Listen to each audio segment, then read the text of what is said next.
Why most YouTube gurus are wrong about growth.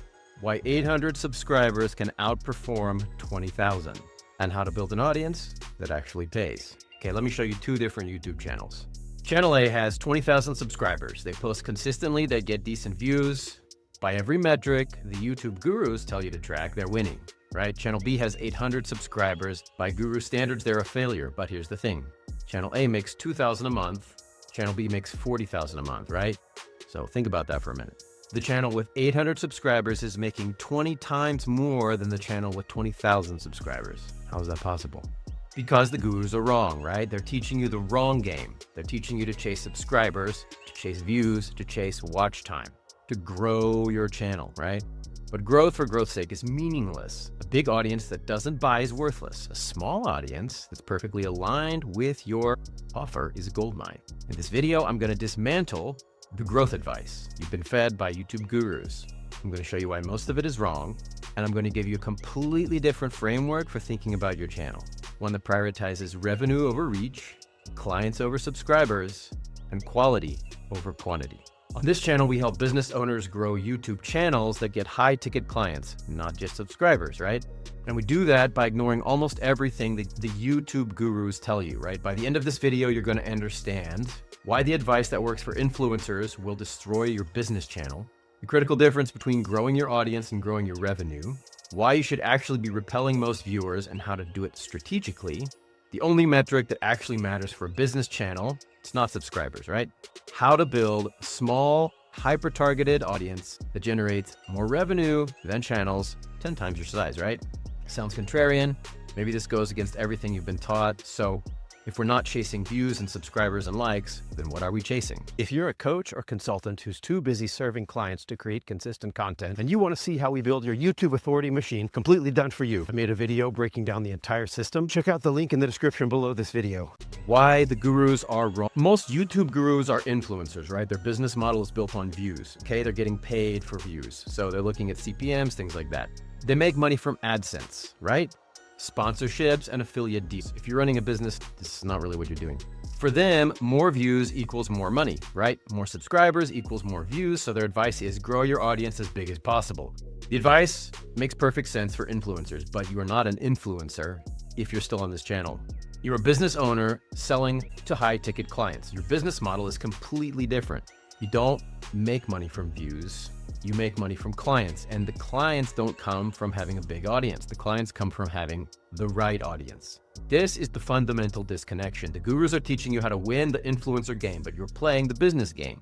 Different game, different rules, different strategy, right? When you apply influencer advice to a business channel, you end up chasing metrics that don't matter. You build an audience that doesn't buy. You grow your subscriber count while your revenue stays flat, right? You're winning the wrong game. And that's where we get into vanity metrics, right? There's a trap. What are vanity metrics? They're numbers that look impressive, but don't actually correlate with business results, right? Subscriber count is a vanity metric. You can have 50,000 subscribers and 0 clients. The number looks good on paper, it feels like success, but it doesn't pay your bills, right? View count is a vanity metric. A video can get 100,000 views and generate 0 revenue. Views do not equal leads, views do not equal clients. Watch time is a vanity metric. YouTube loves watch time because it keeps people on the platform, but watch time from the wrong audience is worthless to your business, right? If you're making videos for the right audience, and then you're getting a long watch time from these people, that's fine. But realistically, they should just be clicking through and probably hiring you. Here's the trap. Vanity metrics feel good, right? When your subscriber count goes up, you get a dopamine hit. When a video gets lots of views, you feel validated. The numbers are going up, you must be doing something right? Vanity metrics are a distraction. They make you feel successful while your business stays stuck. So, worst piece of advice, right? Create content with broad appeal. The logic sounds reasonable. If you create content that appeals to more people, you'll get more views, more subscribers, more growth. But here's what actually happens when you create broad content, right? You attract a lot of people who will never buy from you. Think about it. If you're a business coach who specializes in helping e-commerce brands scale to 7 figures, and you create a video called 5 tips for starting a business, who is going to watch that? Everyone, right? Beginners, hobbyists, people with no money, people in completely different industries, people who are nowhere near ready to buy a high-ticket coach, right? To hire you. You'll get views, you'll get subscribers, but you won't get clients, okay? Meanwhile, your actual ideal client, e-commerce founders who are already at 6 figures and ready to scale, are lost in the noise. They see a channel full of beginner content and think this isn't for me, right? They're not even dealing with these problems. Broad appeal attracts the wrong people and repels the right people. It's the exact opposite of what you want, right? So we want to think about repelling. Repel to attract. Instead of trying to appeal to everyone, you should be actively repelling most people. I know this sounds crazy. Every instinct tells you to cast a wide net, be inclusive, do not turn people away, right? But your ideal client is successful. They're busy, they have money, not time. They're looking for someone who understands their specific situation, right? When they find a channel that speaks directly to them, that addresses their specific problems, their specific goals, their specific industry, they think, finally, right? Finally, somebody gets it. When they find a channel full of generic broad content, they think this is for beginners, right? It's not for me. Or, I don't know, maybe it makes them feel good, but you're not solving any problems that they have. And they leave, right? Repel beginners to attract high-ticket clients, repel people without money to attract people with, okay? This list could go on forever. You cannot attract the right people without repelling the wrong people. They're two sides of the same coin. So how many subscribers do you actually need, right? 800 versus 20,000. So here's two examples, right? Channel A, 20,000 subscribers, right? Broad audience, mixed content, beginner tips, broad appeal, curious but not buying, right? These are the kind of people they're attracting. Monthly revenue, 2K. Channel A created broad content, right? How to start a business, marketing tips for beginners, productivity hacks. This content attracted a broad audience. Students, hobbyists, people who are thinking about starting a business someday. Maybe it attracts a few of the right people, right? People with more time than money. These people watch videos, they subscribe, they engage, but they don't buy high-ticket services because they can't afford to or they're not ready, right? Channel B, 800 subscribers, audience, hyper-specific, high-intent, advanced, niche-specific, ideal client, ready to buy, okay? Monthly revenue, 40K. Why? Because Channel B created specific content, right? How to scale your e-commerce brand from 500K to 2 million, right? This is who you're trying to service. They have this problem. The fulfillment strategy that 7-figure DTC brands use, why your Facebook ads stopped working at 50K a month. This content attracted a tiny audience, but that tiny audience is made up of entirely e-commerce founders who are already successful and looking to scale. People with money, people with urgency, people who are actively looking for help, right? Channel B offers a 10K coaching program and their audience says, yes, right? Yes, that's exactly what I need. When Channel A offers the same program, their audience says that's way too expensive, right? Same offer, completely different results because the audience is completely different, right? 25x more revenue with 25x fewer subscribers. How's this working? It's the repel strategy, right? I mentioned this earlier. How do you repel strategically? How do you attract the right people and push away the wrong ones, right? Speak to one person. Okay, when you create content, don't think about your audience. Think about one specific person, your ideal client, right? Give them a name, know their situation, understand their problems, then create content as if you're talking directly to them. When you speak to one specific person, something magical happens, right? Everyone who isn't that one person self-selects out. They watch for a few seconds, they realize, right, this is not for me, and they leave, right? They might even be like, this is really cool. This guy's killing it, right? But I can't afford him, and I don't have these problems right now. I have smaller problems. Generic content tries to appeal to everyone and connects with no one. Specific content speaks to one person and creates deep connection, right? Here's an example. Instead of how to grow your business, try how 7-figure agency owners can add 50K a month without hiring more staff, right? Maybe that doesn't work for your specific offer, but this is what we're talking about, this kind of a title, right? The first title appeals to everyone. The second title repels everyone except who? Except 7-figure agency owners. And those are exactly the people that you want in this example, okay? Use qualifying language, right? Use language explicitly that states who your content is for and who it's not for, right? In your video intros, say things like, this video is for coaches and consultants who are already making at least 10K per month and want to scale, right? If you're just starting out, this isn't for you yet. Come back when you've landed your first few clients. The strategy only works if you're selling high-ticket services. If you're selling $50 products, this won't apply, right?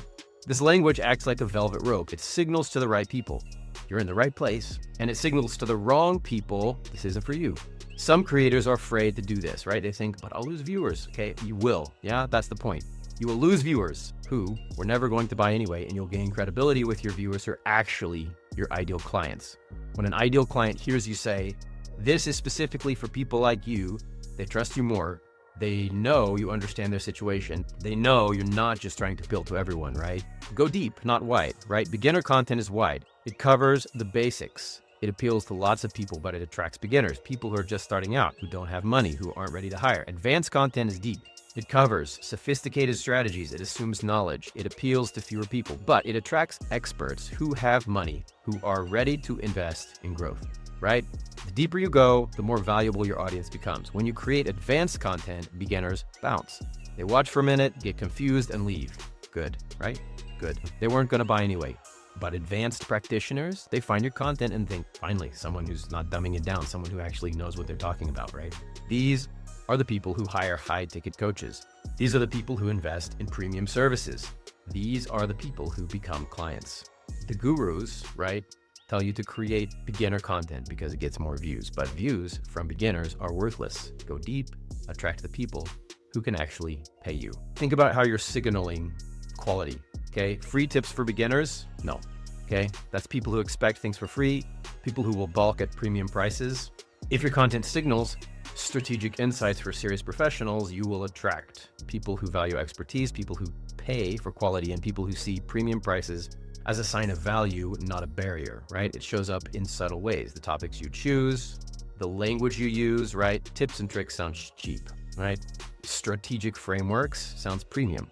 The production style, right? Not that you need Hollywood production, but your content should feel professional, right? Not desperate.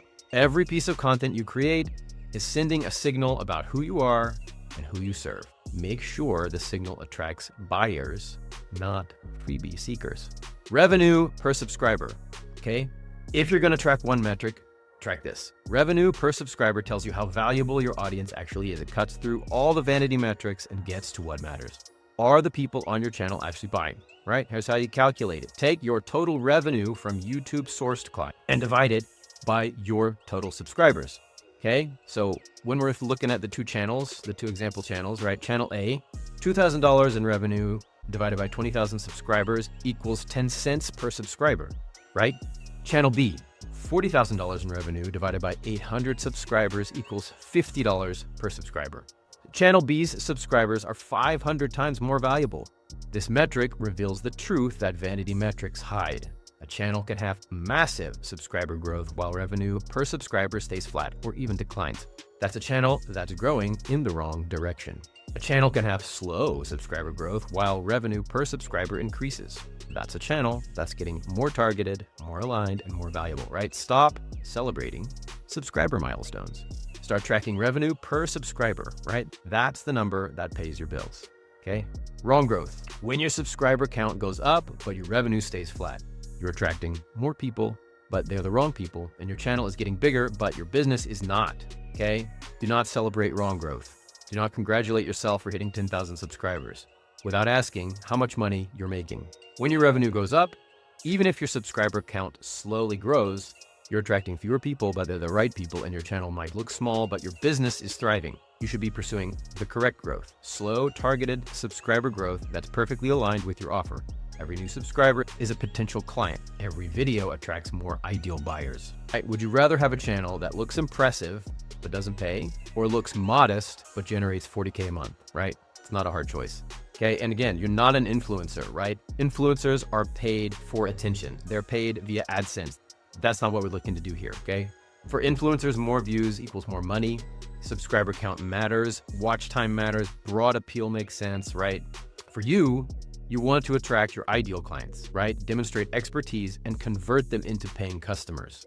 These are fundamentally different business models. They require fundamentally different strategies. And when you apply influencer strategies to a business model, you optimize for the wrong things. You chase metrics that do not matter, and you build an audience that does not pay, right? Know which game you're playing. You're playing the business game, okay? Act like it. So, shift. You need to embrace a new identity, right? Small and mighty, okay? Stop feeling embarrassed about your subscriber count. Stop comparing yourself to channels with hundreds of thousands of followers. Stop thinking you need to grow before you can succeed, right? A small, targeted channel is not a failure. It's a strategic asset. 800 subscribers who are all ideal clients is a gold mine. It is a direct line to people who need what you offer and can afford to pay for it, right? 20,000 random is a liability. It's a crowd of people who will never buy, cluttering up your analytics and diluting your message, right? Every time when someone asks about your subscriber count, don't apologize, right? Say, I have a small, highly targeted audience of ideal client description. They're basically the people I serve, and they generate 20K a month for my business, right? That is a flex. That right there is a flex. Here's the truth. It takes courage to repel. Every instinct tells you to be inclusive, to not turn away anyone, to try to help everyone, right? When you create content that explicitly excludes people, it feels uncomfortable. It feels like you're being arrogant, like you're leaving money on the table, but you're not leaving money on the table. You're clearing the table for people who are never going to pay anyway. The people you repel, right? They weren't your clients. They couldn't afford you. They weren't ready. Keeping them around just clutters your channel and dilutes your message. The people you attract by repelling are your ideal clients. They do have money. They have urgency. They're ready to buy, right? It takes courage to say this isn't for everyone, right? It takes courage to turn people away. It takes courage to stay focused when everyone else is chasing broad appeal. Do it anyway, right? Your business depends on it. So in review, right? What do we look at here? The gurus are teaching you the influencer game. You're playing the business game, right? Different game, different rules. Vanity metrics are a trap, right? Subscribers, views, watch time, they make you feel successful while your business stays stuck. Okay, broad appeal is backwards, right? It attracts the wrong people and repels the right people. It is the opposite of what you want, right? We're not getting paid via AdSense here. Signal quality, right? Qualifying language, deep content, and premium signals filter your audience. Track your revenue per subscriber, right? The only metric that matters is revenue per subscriber. We don't care about vanity metrics. You're not an influencer, okay? Stop acting like one. Again, we are not getting paid via AdSense. I mean, maybe if you get paid via AdSense, fine, but that's not what you're doing with this channel. That's a completely different strategy. And number 8, embrace small and mighty, right? A targeted 800 subscriber channel can outperform a random 20,000 subscriber channel by 20x, okay? Forget what the gurus told you. Build a channel that gets clients, not subscribers, not just subscribers anyway. If you want to get your targeting right, if you want to make sure you're attracting the right people and repelling the wrong ones, I have a video exactly for you. I created a deep dive called Why Your Niche is Too Broad and It's Killing Your Channel, okay? I'm going to put that in the description down below. It covers how your offer determines your niche, the niche clarity test, and exactly how to position your channel to attract high-ticket clients. You cannot repel strategically if you don't know exactly who you're trying to attract, right? So your niche has to be dialed in first. If you feel like I missed anything, please comment down below. Otherwise, check that link in the description.